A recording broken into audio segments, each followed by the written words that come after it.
If my great grandfather can put his life at risk in Aleppo at a time where they would have just as soon as wanted him dead to report these things where a lot of people were looking the other way, this is just before World War I should be able to stand tall and be loud when it comes to politics and what I was seeing in the Trump administration. Welcome to another episode of Citizen Rebel. We are so excited to have you here yet again, and we have an incredible guest today. And I cannot wait for you to meet him. I've been following his content on LinkedIn for several months. Mitch Jackson, he is a veteran trial lawyer with over 30 years of experience in the courtroom. And he also has a thriving Substack, which is where you can also find him. Chris, why don't you introduce Mitch for us? Hey, Mitch, how's it going? Nice to meet you. Chris, it's going well. Thanks. Good to be here. So Mitch is not only a lawyer, but also someone who is developing content and really successful with his uncensored objection Substack newsletter. Recent headlines include Trump's 90 million birthday parade, a vanity project dressed as patriotism and a slap in the face for every American, or how to make your voice heard, the ultimate guide to getting politicians to listen to you and take action. Welcome, Mitch. It's awesome to see you. Yay. It's really good to be here, you guys. What you're doing is so important, right? It's important for all of us to speak out right now. This is an inflection point in history. And when I saw your show, when I've been following you guys on social media, I really wanted to be a part of this. And so the pleasure's all mine. We need to stand up, we need to be loud, and we need to fix the problems that are out there right now. Yeah, and I can't say enough about you, and thank you for being here. It's such an honor that you are jazzed about our podcast. That's pretty great. So we are too. Thanks for recognizing how important this is. And you are doing this also every single day. You are publishing these, breathtaking stories to bring us back to center and to focus. So the way I would describe your content to someone who's not seen it, and all of our listeners, is if you are overwhelmed with the news and you want, because the feeds are overwhelming, it can be a bombardment. If you want to intentionally go to a place where you can hear from someone with legal expertise who also, loves our country, you can see these headlines. Like just a couple of hours ago, you posted, "Why are ICE agents hiding their faces with these masks?" And what's crazy is, just the other day when I saw a video of the ICE agents arresting people unlawfully and their faces were covered, I said to my husband, "Why are they wearing masks?" And he says, "I don't know." And we're very informed, people. So Mitch, tell us first, why do you do this? This is a choice that you're making. You've had this great career. Why are you choosing to publish all this content and keep us focused? I grew up on a ranch in Tucson, Arizona, and I watched my mom and dad cater to guests from all over the world. People that you'd know, people like Walt Disney and John Wayne were guests at the ranch. And I really got a chance to meet a lot of people. But the most interesting people for me who I met were lawyers that would come out, sit at the bar late at night and tell their war stories. And it was just interesting to hear how they helped people, how they made a difference in society. And, just fast forward a few years.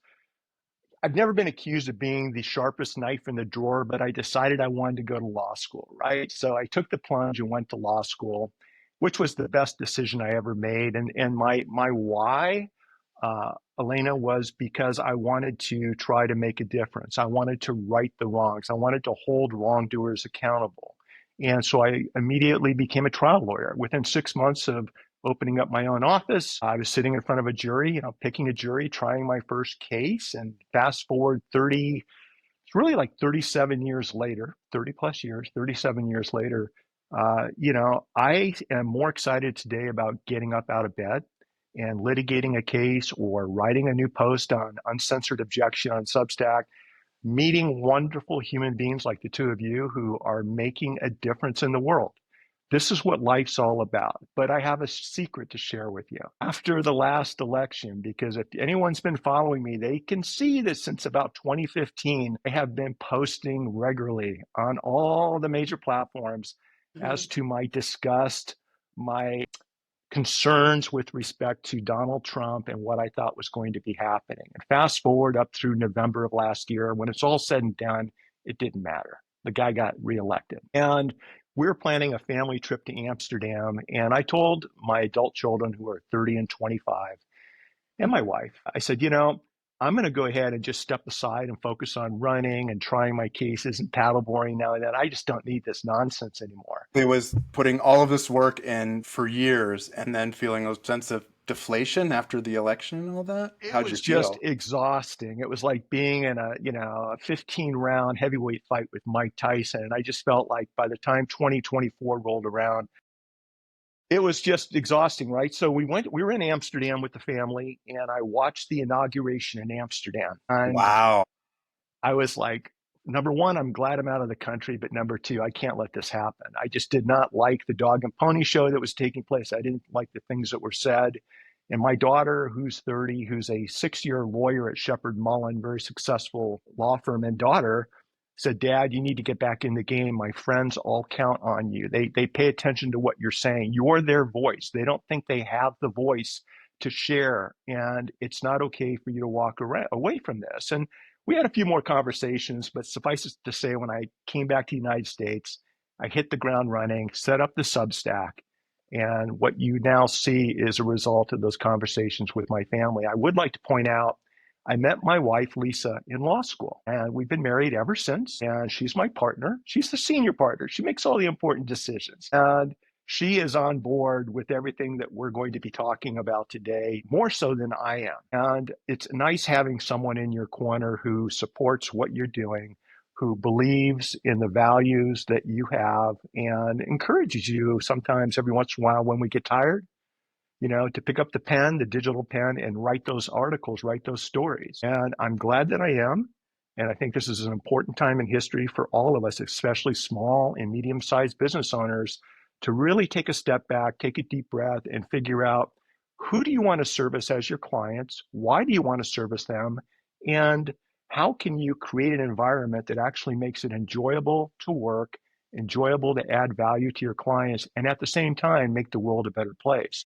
Thank you for acknowledging your secret, as you say, of when you just felt exhausted.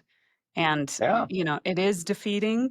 And as someone who's also been fighting my own fight since 2016 now, so that's when I started a women's group, a national women's group, and then ran for awesome. Congress in 2020. But I had this feeling after the congressional race of just emptiness toward any goal of, let's save the world, let's change the world. So when all of a sudden you feel that defeat, and I think a lot of people feel that, even if they haven't been speaking out, they just carry it with them, because as human beings, we need to say something. It's not in our nature to sit back and watch others being hurt and harmed. It's not in our nature to let our country fall in front of our eyes. So you started Substacking in January? That was the Yeah, start of the Substack?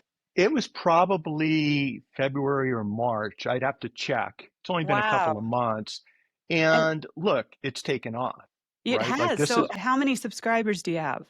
well, I think I have something like 15 or 1600 subscribers. And you'll notice that when I repost over on LinkedIn, we're getting hundreds, if not thousands, of different combinations of impressions and comments and reshares and likes. It's really taken off.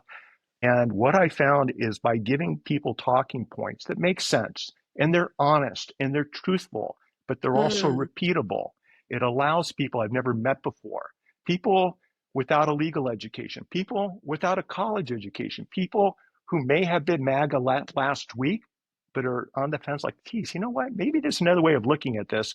I want them to be able to repeat this content in a way so they can pass it along to their neighbors, their families, and their friends.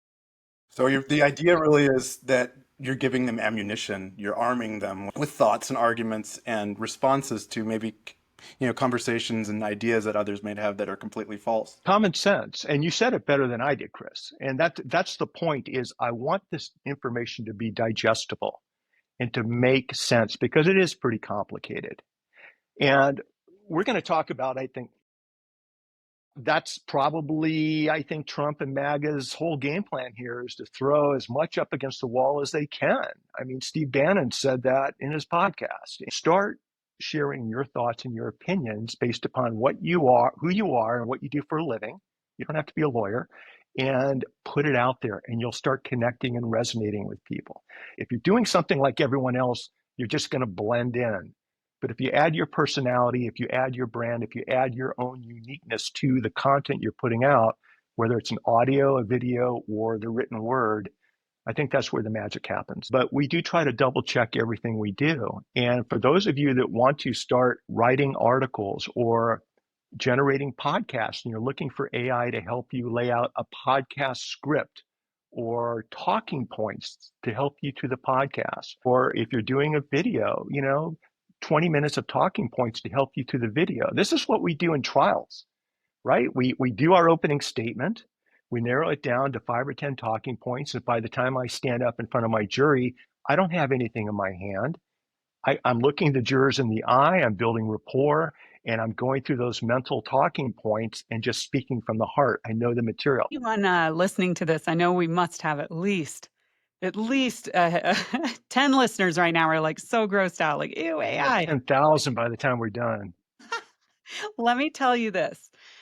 And Mitch, Chris, I don't know if you know about Doge building a database of every American, everything about us. I read Mitch's article. Okay. So yeah, Oh, good. Great. I didn't know before that. Right. So Exactly. listen, Thank you, guys. Chris. Chris is a real example of that particular issue. Absolutely. Okay, I mean, so if they are using AI to build this database, no doubt they are.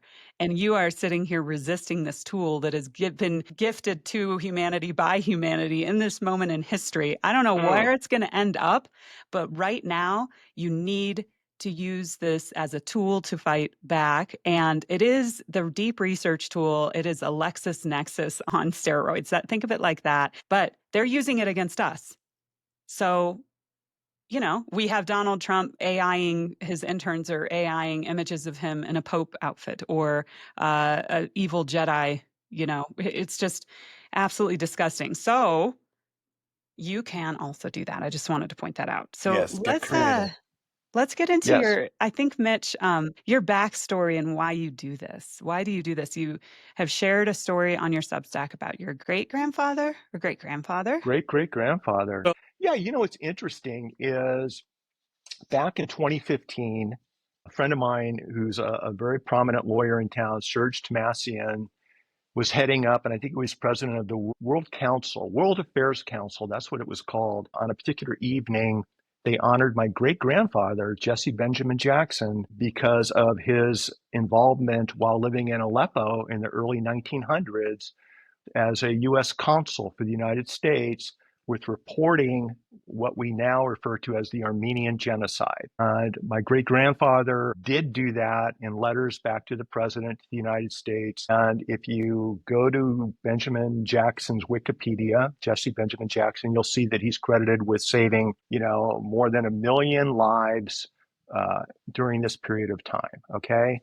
And we were honored to be there that night. I thought to myself, okay, if my great grandfather can put his life at risk in Aleppo at a time where they would have just as soon as wanted him dead to report these things where a lot of people were looking the other way, this is just before World War One, I should be able to stand tall and be loud when it comes to, and we talked about this at the beginning of the show, the things I'm writing about when it comes to politics and what I was seeing in the Trump administration. Great point. That's just something that I want to just emphasize is that if you speak out and you say something, everything we do is recorded. So your great grandfather, he lived a long time ago, but still what he did is relevant today and useful to inspire you and probably lots of other people. I mean, that's crazy, huge. I mean, just blows my mind. So it's just yet another reason to go and say something. And everyone listening is going to eventually be, God willing, someone's great-great-grandfather. So this could be your 1900s. This is your time to share how you feel and how we can fix the problems that are concerning to you. And, your kids are watching, your neighbors are watching, your customers and clients are watching. And maybe 1 or 2 or 3 generations down the line, the timeline, people will be looking back and basically saying, thank you, Chris. Thank you, Elena, for doing what you did. It's just, This is the moment in time. This is it right now. Let's segue into the difference between MAGA and Republicans right now, Mitch. Can you give me your assessment on that and your perspective? Because I hope that we have Republicans listening and open, and hearing this.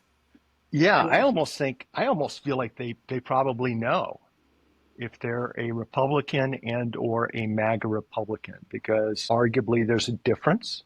And I think, I actually enjoy appreciating and understanding and having conversations about differences of opinion. Like, that's what makes democracy great. I love standing up in court, and if you talk to anybody that knows me, most of the lawyers who I try cases against, and frankly, I beat up in court, we're friends when it's all said and done. We get along. You want to separate the issue from the person. You want to be kind to people and tough on issues. And I think when we talk about MAGA and Republicans in politics, generally speaking, you want to be kind to people and tough on issues. Have you had a conversation with Republicans? Do you speak with them a lot in this way? And I'm the same. I miss being able to just talk about politics without it going from 0 to 60. But tell me about some conversations you've had and something that may have surprised you. All right. So obviously in my circle, what I do for a living, I've got all the above in my life, right? And for the first 4 or 5 years of Trump's presidency, I really tried to figure out MAGA, really tried to figure out what makes them tick, really wanted to have these detailed conversations because I was going to show them the light. I was going to allow common sense to bring them out of the light and into the reality. And what I've noticed and where I am right now is I'm just not wasting my time with MAGA anymore. Okay. I'm not giving them any air to breathe. We're at that point where after everything you've seen, and I'm talking 34 felony convictions. I'm talking about someone that cheated on all 3 wives. I'm talking about someone that's been indicted 80 or 90 times. I'm talking about someone that constantly lies into the television camera on a daily basis, someone that plays stupid where I don't think he's quite as stupid as we think he is. I'm done with it. And so when it comes to my community and people who I know, I'm just hanging with people who I know, like, and trust, and I'm not wasting my time on LinkedIn or any of the other platforms trying to make arguments. I want your business owners to understand this. When you start creating this content out there, you don't have to have conversations with anyone. Here's my intended audience, and this is key. My intended audience are the 90 million eligible voters that, for whatever reason, sat on the sidelines in 2024. Okay, that's my audience. Those are the only people who I'm trying to motivate or convince or to befriend or to build rapport with. My other target audience, and the reason I wanted to come on today's show, is other business owners that are on the fence right now. They feel like the 3 of us. They're like, I don't know, I want to say something, but I don't know where to start or how to do it. And I would love to see more and more people start doing what you see me doing, because it works. Okay, the bottom line is, if you don't say something, if you don't take action, things can get really bad. Like, it's only been 100+ days since this knucklehead's been elected.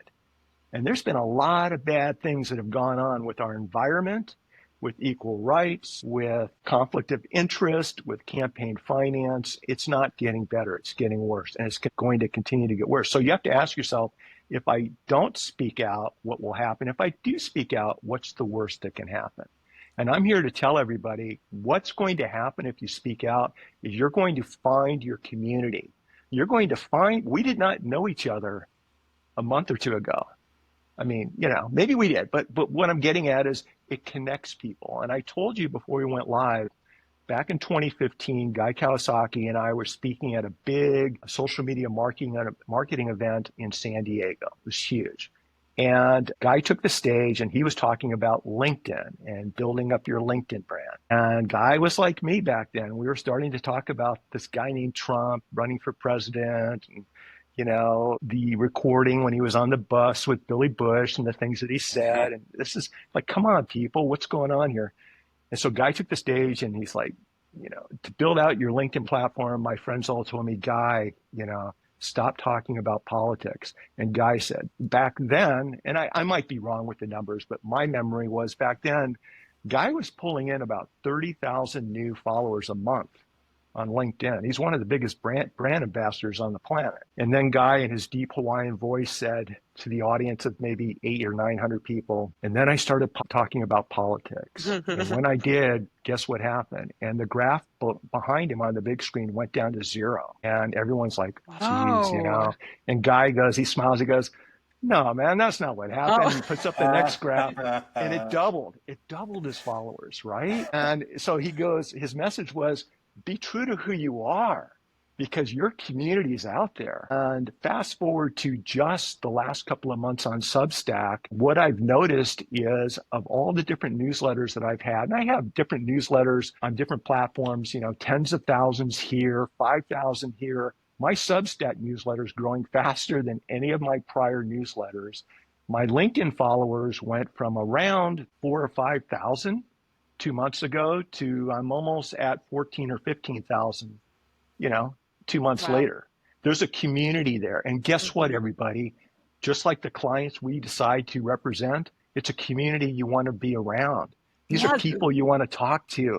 I don't represent MAGAs. I don't want to be around them. I don't want to talk to them. I don't want them to suck up my air or my energy. When someone tells me or I know who they are because we've done a little background research, thanks, but no thanks. I want to surround myself with people that like to paddleboard, or people that like to start small businesses, or people that like to put people over profits. And once you give yourself permission to be around people and represent people and have people who are clients who enjoy what you enjoy and they share the same hobbies and interests. We're building our companies. That's the way we're enjoying our lives each and every day. And what really makes me sad is when somebody doesn't do these things and instead they just stay mad, or they keep servicing MAGA clients, or they keep their mouth shut when everything else in the world, you can't shut them up because they just love to tell a joke or tell a story or talk about marketing. But when it comes to politics, you don't hear from them. And what I've also noticed, just, you know, having a close connection with a lot of the top marketing and branding experts around the world, I'm really disappointed at the people that are silent. Why don't we talk about that too? I notice who's not talking about this stuff. And if you're not talking about this stuff, we all know why. We all know why you're not talking about this stuff. It's one of two reasons, or maybe it's a combination of these two. Number one, you're MAGA and you don't want anyone to know about it. Or number two, you're afraid to share your real views supporting what's going on right now. And you're afraid you're going to lose clients or customers. To that point is that it's great to get more people, right? I mean, I feel like we need a tipping point of some sort to get us over the edge. And we try to encourage people to just find their way of sharing or speaking out, right? And it doesn't have to be like Mitch. It doesn't have to be like Elena. You know, it could be a silent, a more indirect way. It's just as time goes on and things get worse, and they will get worse based on, you know, the fascist checklist that we're working through. You know, the later you say something, the worse it's gonna kind of look. And I want to be careful backing up a second to not. Ooh, good. I'm glad I created some controversy here. You did. This is good. Not good. It's not. I want to make sure we don't, you know, I don't want anyone to feel ashamed for not saying anything yet. And I think it is never too late. And, you know, we've got to be really careful in that we're self-employed. You know, so I think about my friends who are corporate, you know, and they do not say anything, and I'm equally, you know, in my heart, I'm like, oh my God, why aren't they saying anything? I think there's absolute fear of losing money in the end. At the end of the day, it's money. And if it's just money, my friends, that is not worth all of this, because what you're also going to lose is the diversity of your neighbors and your neighborhoods. You're going to lose your education system that's still hanging on by a thread, but the teachers who are doing, you know, so well, unions, the list goes on, all the things that you love and appreciate, that money will never be able to buy that. So one pro tip that I give everyone who's hearing this and who has not said anything, particularly on LinkedIn, which to me is the most fascinating place right now because it is the equivalent of a business water cooler. Yeah. So This is the place where if you're not saying anything, we know you're not saying anything at work. We know that there's this abundant loud silence, which indicates that you agree with what's going on. And we also know that a majority of Americans did not vote for this guy. They are not in the majority. So if we can get you to say something on LinkedIn, we're going to start to win. So what you can say is, I am pro-planet. I love the planet. I am pro-diversity. I love people from other countries, especially when they Thank you. make my neighborhood more diverse. And I love to hear how much they love democracy. You don't have to say that you are anti-MAGA. You can stand up for civilization, for being pro-human rights. Yeah. You can say that you don't approve of military zones being created in our own country where all of us could be arrested at any moment. Find that common ground.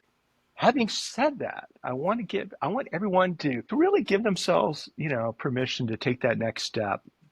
Move out of that comfort zone, because I'm telling you, there's life after compromise. There's life after compromise. If you surround yourself with clients and customers who have the same mindset as you do, who like to get on the dance floor and dance with you, and you're all dancing to the same song, there's nothing better in life. I mean, it's a good feeling. So you have to do what's right for you. What's interesting is I had a few friends right after Trump got elected, and you would know their names. They're pretty well-known tech guys and gals. And we all chipped in, and we're donating a lot of money to ACLU and some other organizations, democratic organizations. But what I've noticed is, to your point, over the last several years thereafter, I saw less and less comments on social from them. Kind of reverted back to just being quietly, doing what they're doing and just kind of running their businesses. And I get that, but we have to fast forward to today and say, where has that gotten us? Is it working? Like, is the way we're all handling the situation, is it actually working? We all need to I agree. We all need to step it up a notch. Everybody does. We're in a lame duck presidency of the worst kind, a power grab of the worst kind. Reforming our country. And right now, your voice is your power. Yeah. Your voice is your rebellion. And however you choose to express that, but it needs to be expressed in all touch points and facets in your life. It needs to be said out loud. This needs to be, hey, this is not normal. It's not okay. And no, I'm not okay with this. How do we express that to the people who see us? We're all white on this call. And when we're walking around amongst people who have immigrated to this country, how do we make sure they know that they're okay? We do need a symbol, Chris. You need to design us one. Yeah. Well, that's one of the things that I mentioned is there's a lot of people designing lots of different silent symbols, which is really, really inspiring. We've seen it in different examples with different company owners to identify them as a safe place and just to make sure they're like-minded, and specifically in situations where they're surrounded by, MAGA type people and it's a more conservative setting. So yes, silent symbols are great. Loud symbols are great. There's lots of ways. I love the idea that you had, Mitch, of donating to the ACLU. But the thing is that tipping point is important. To get to that tipping point, we got to say something. Yeah. We got to say something. And I think as long as we support, I'm telling you right now, the lawyers and the judges that are the guardrails of democracy right now. And you're seeing that in our federal courts, everyone, despite what MAGA is telling you, they're the ones that are keeping things from going south quickly. And I think they're going to be able to keep us safe and sound for the next, up until 2026. I really do. You I do? have a lot of confidence. Yeah. I have a lot of confidence in the federal. Well, that's nice. That's why I'm bringing it up. That's why I'm bringing it up, because this is important. I want people to know this. Yes, I have a lot of confidence in our federal judicial system. Okay, these judges, based upon the rulings that you're seeing, the actual rulings, not what Stephen Miller's telling you they're ruling, but the actual ruling. He's the only guy in the world I know that can take a 9-0 Supreme Court decision and claim after losing that they won, and that's not the case.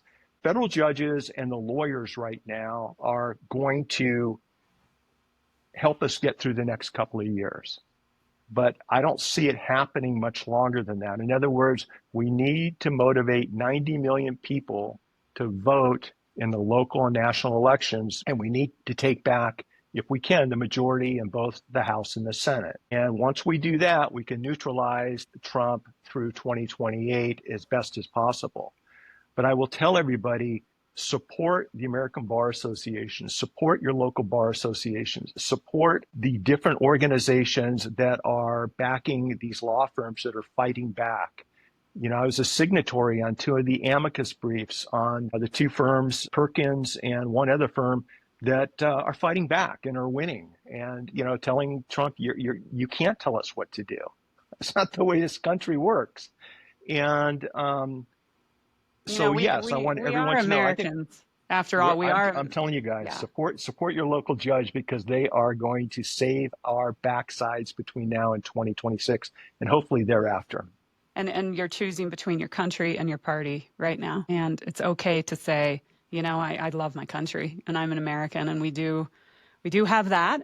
We do have media like this and the ability to publish content as well. So those are your tools. Your wallet, choose where to shop, choose who to work with, find your voice and publish that content and use it. Oh my gosh, thank you so much for joining us, Mitch. Yeah, this is awesome. It's been wonderful to have you. You're such an inspiration, and this is all excellent advice for our listeners. All right, let's go. Thank you so much for fighting the fight and going out there, and yeah, we appreciate it so much. Thanks, Chris. Appreciate it. Thanks, Elena. Thanks for listening to Citizen Rebel. If you like this episode, subscribe to the show and share it with a friend. To connect with us and find more content like this, visit goodisnow.com.